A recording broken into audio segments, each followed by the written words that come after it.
that we're part of a complex energy system that is at play in our country and across our two countries. And that energy system touches the lives of every single stakeholder, regardless of what their particular stake is in the system.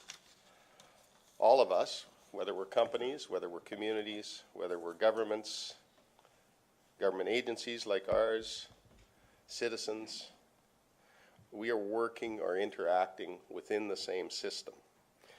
So our view is the NEB is a regulator and playing a critical role in a portion of that system.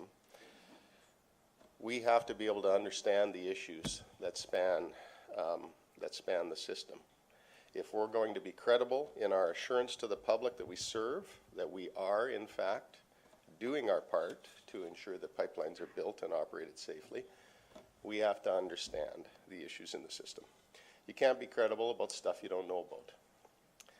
You also can't be credible if nobody knows you and nobody has an opportunity to interact with you to gain trust, to build a relationship and gain trust in your ability to do your work well and to provide assurance over the issues they care about. Again, think of those citizens living and working in communities all across our country today that may not know that pipeline infrastructure is, in their community.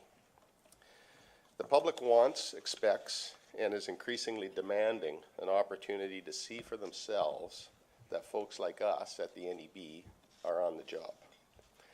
That expectation must be satisfied. We're no longer in an environment where we only need to satisfy ourselves as the supposed experts on pipeline safety that we're doing the right things. We have to be able to assure the public of that as well.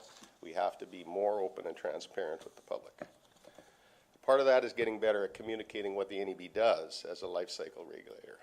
A lot of people only think of the NEB as the one that comes to town and conducts a public hearing on whether a new project should proceed or not.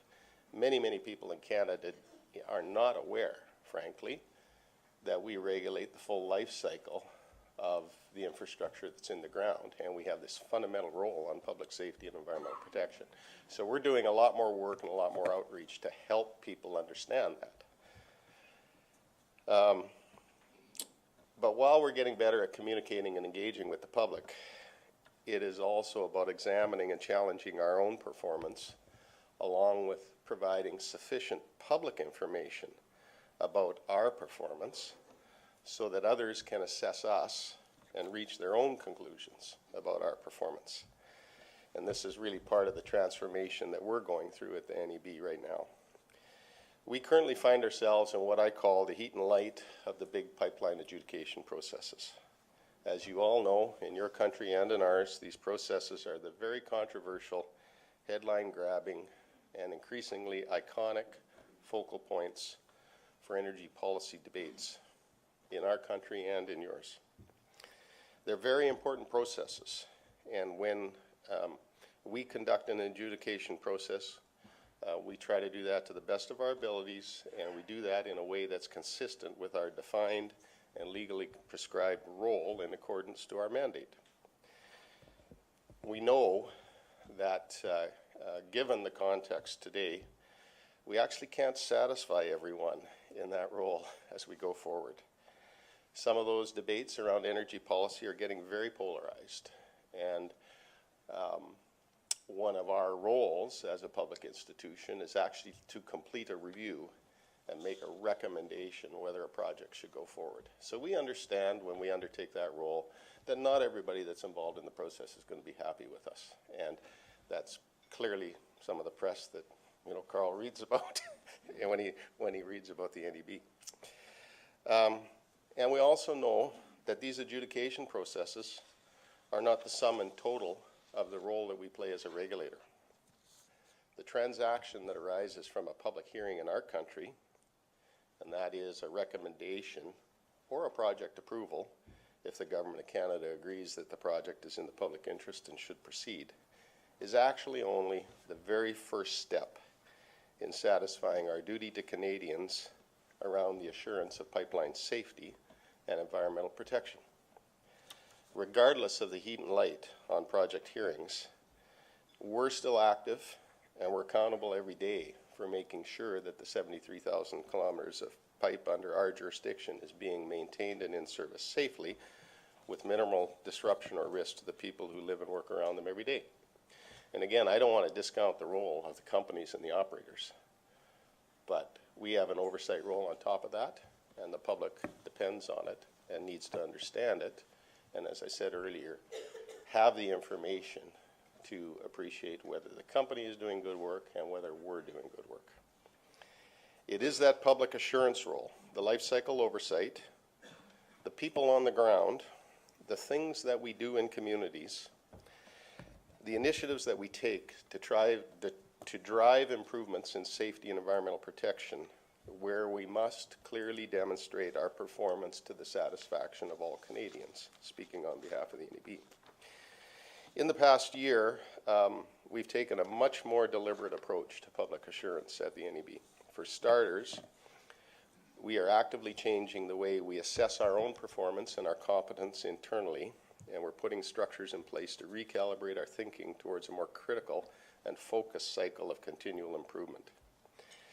We are actively striving for regulatory excellence, and we're utilizing our definition of regulatory excellence. We're borrowing it from the body of work that was led by the Alberta Energy Regulator and developed by the University of Pennsylvania. The attributes of regulatory excellence that came out of that work, utmost integrity, stellar competence, and empathic engagement, are the foundation for our work, our programs, the activities we undertake, and the managerial results or approach, the managerial approach that we use to achieve the results we want to see. We've established a new corporate management system within the NEB that defines and describes how we will fulfill our role and how we will drive continual improvement in the way we work.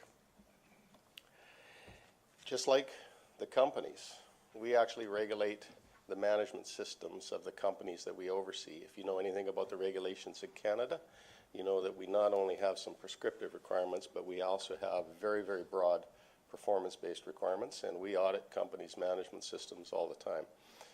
One of the first things I said to our organization when I arrived is that if we expect them to be excellent like that, we better look at ourselves and ensure that we've implemented as comprehensive a management system inside our own organization for our own performance on behalf of the public.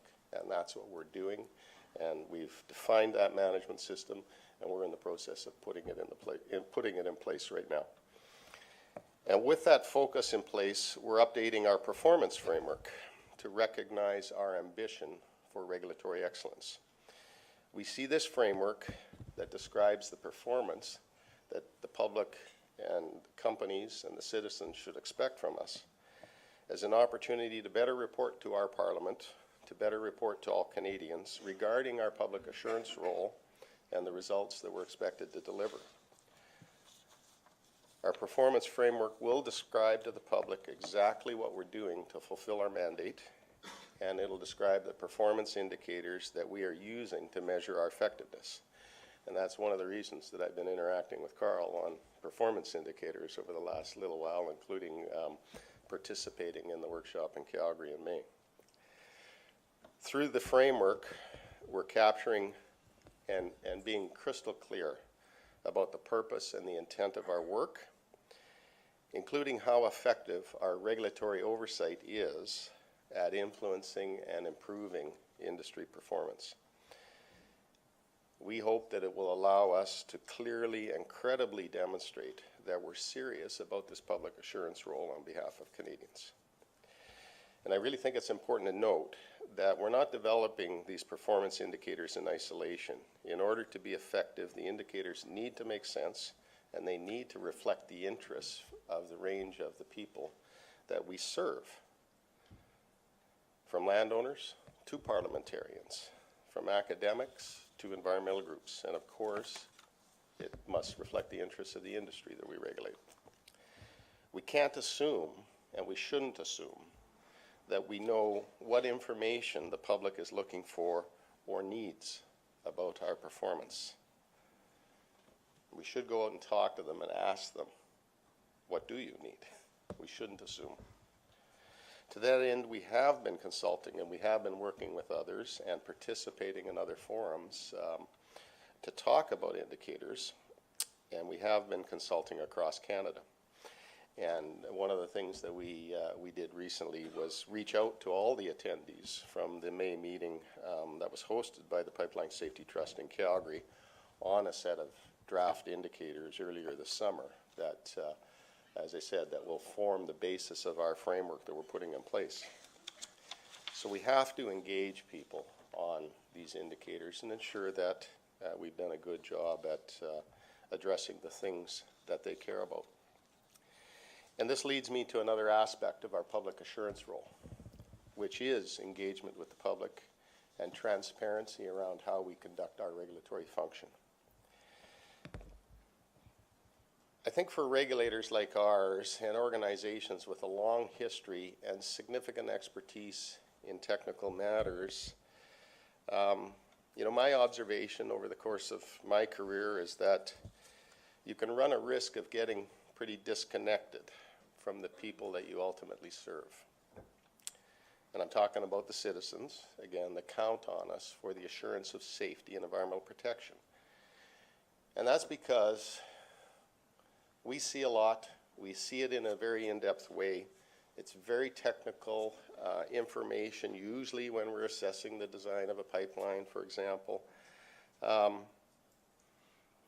We sometimes forget that we need to demystify this for lay people that aren't involved in pipeline safety every day, that may not understand some of the concepts.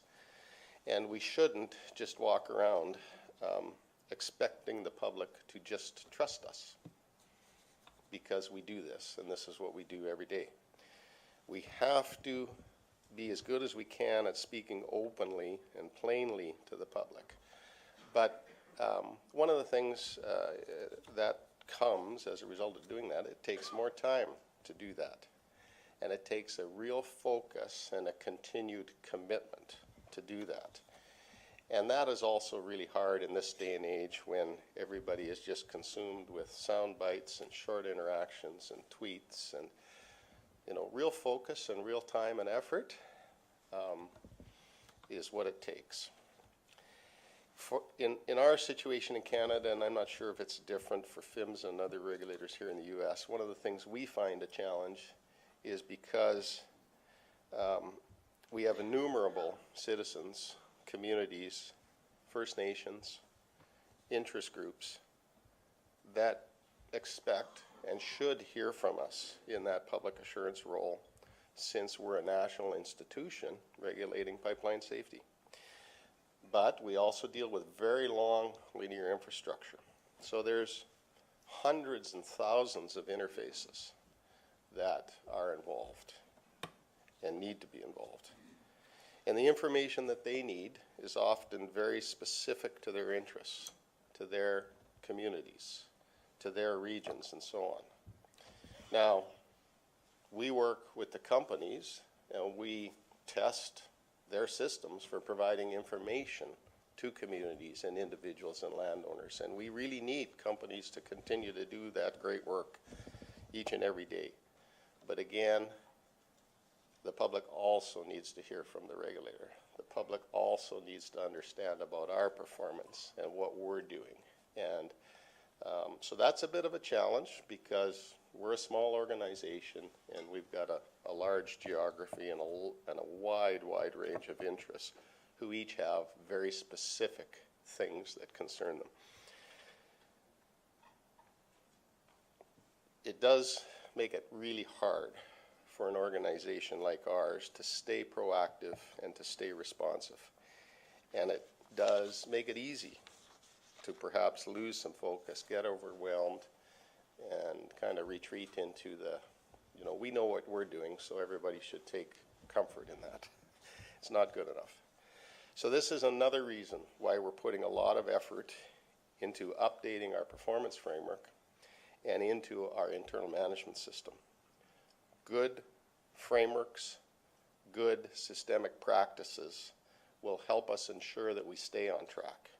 will help us ensure that we're identifying issues properly, will help us ensure that we're continually assessing and innovating to deliver on our responsibilities in the most efficient and comprehensive way possible. And that's a key part of the transformation that we're making at the National Energy Board today. We've identified that we have to be much more transparent, and we've been working actively to make that shift towards having more information, both about company performance in Canada, as well as the performance of our activities as a regulator, openly available to the public. As I stated earlier, it is critical for us to first understand what information our stakeholders want to see about our performance and about industry's performance. We must make the time and space to engage and listen to the public, not only to consult on decisions we're making in our adjudication processes, which are very open and transparent, but throughout the entire range of the regulatory life cycle. And again, we need to be present. We need to be present with people and communities to offer assurance back to them that we hear their concerns, that we act on them, and that we are on top of the work that we do each and every day. That is why we've opened a couple new regional offices in Canada, because interestingly, when I arrived, our footprint was entirely contained in Calgary.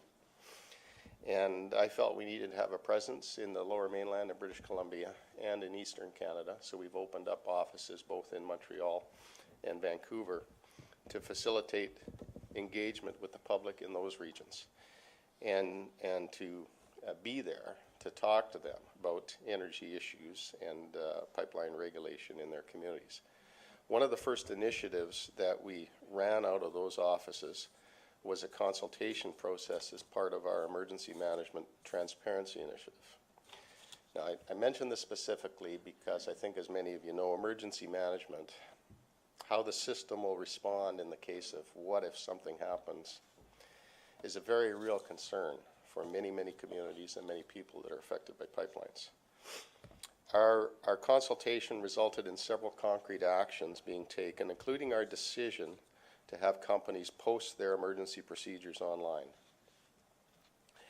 And while we were reviewing manuals, we felt that we should take this additional step for transparency's sake. And it was a first in North America, and for me, a symbol of the nature of the transparency that's needed around these issues. Now, we allow exemptions from the posting so that personal information from employees of companies aren't posted and certain types of security information isn't there.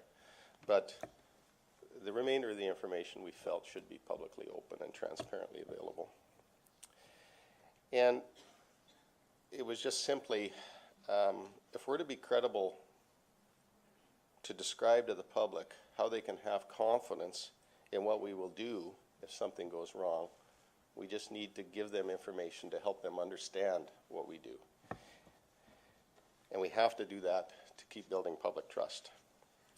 We plan to continue meaningful and sustained outreach and engagement with those folks that we talked about emergency management with, whether they're first responders, Indigenous peoples, municipalities, and other stakeholders that are involved in emergency management. And we're going to keep engaging with them on those issues, as well as the host of other issues that are relevant to life cycle regulation. Another example of our commitment to transparency is our new online data hub. Using this online tool, we're now providing open access to the range of regulatory performance data that we have, including a table of company commitments and their status, non-compliances that we've identified through our inspections and other oversight work, and most recently, incident cause data, which is a direct result of some of the feedback that we heard from the work of Carl and the Pipeline Safety Trust in the report that they did for CEPA about the information that stakeholders wanted to see. And we're paying real close attention to the data that we gather and how we manage that data and making those data sets openly and publicly available. I'm not saying that we're really good at it yet, but everything and all of our data sets are going to be moving forward through that data hub once we get them once we get them fixed up. And you know, we've got some very basic problems to fix, like stop using paper systems in certain things and get issues automated so that we can make it easily available for people. So we're doing that, and as we do that, everything will go on this online data hub. We're also working hard to find better ways to share really, you know, what I think is complex information for most ordinary people about Canada's energy production and consumption story. We also conduct monitoring of energy markets generally for Canada and provide regular reports and analysis around the status of energy markets. And one of the ways we're doing this is using online data visualization technology to help it become a more user-friendly experience. So that it's not just energy analysts and people that are involved in the energy business that understand what some of our you know, supply and demand forecasts mean. So again, we're taking significant strides forward to make information accessible to average, ordinary Canadians so that they can become better informed and they can take a more active part in the dialogue around energy issues. Because we all know that when a project comes to their community, they get very interested about becoming informed. So these are just a couple of examples, and you're going to see from us that things like these data visualizations, we're going to utilize them to start telling the pipeline safety story as well. So I would encourage people to go on our website and take a look at our latest Energy Futures report and those data visualizations that are there to help people understand energy production and consumption in Canada. And we're spending more effort and more resources at you know, bringing more to the forefront, utilizing those methods. So those are just a couple of examples, and as I said, there's more work in store. But the key point is that the work to continually improve our performance as a regulator never ends. Our commitment to safety, to the safe and responsible operation of energy infrastructure and the protection of the environment never ends. The NEB will continue to listen inclusively to stakeholders. We'll continue to be present and open through forums such as this, through engagement on the ground in communities across our country, through online mechanisms. We'll continue to diligently examine our own performance, and I'm really, really, you know, quite happy that we've cracked the nut, and we're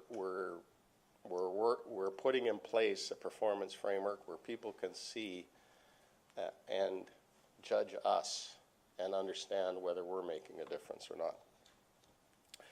The public deserves and really demands this kind of information, and they demand an energy regulator that is absolutely focused on pipeline safety and environmental protection. And part of our role as a public institution is to assure them and to prove to them that that's exactly what we're doing on their behalf. Thank you very much.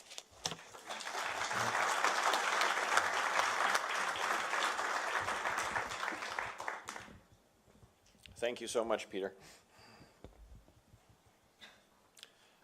One of my dreams over the next year is to somehow do a comparison of the way they do it in Canada versus the way we do it in the U.S., because there's some fascinating lessons there somewhere, and I haven't had time to actually sit down and do that, because the NEB clearly does things better than PHMSA does in some areas, and PHMSA clearly does things better than the NEB in some areas, and it'd be interesting for groups of people that work cross-border to kind of start to try to identify those things and fan that flame of competition that Marie-Theresa mentioned yesterday about who's going to be the leader in regulatory authority.